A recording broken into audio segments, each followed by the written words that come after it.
kemudian wall panel nak disediakan. Okay, sebelum ni kita share pasal naik taraf surau berkaitan dengan struktur, tapak konkrit, tulang tertura dan H-beam. Kali ni kita kongsi info lain.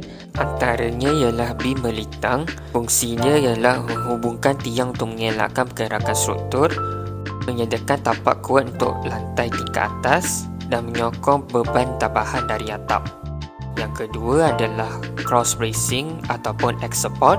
Fungsinya adalah mengelakkan bangunan bergoyang akibat angin atau getaran, meningkatkan ketahanan struktur terhadap tekanan lateral dan mengukuhkan tiang H-beam untuk beban tidak sekata. Seterusnya adalah base plate dan anchor bolt atau dikenali sebagai tapak tiang.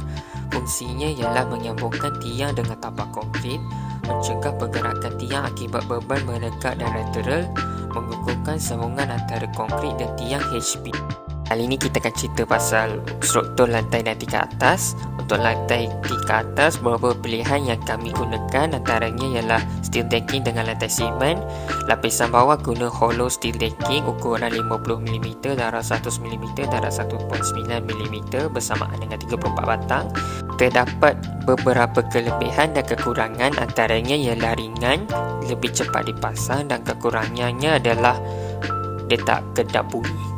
Untuk reka bentuk struktur dinding, kita gunakan sandwich panel ukuran 3000mm, darab 1160mm, darab 50mm. Kita akan gunakan 38 pieces.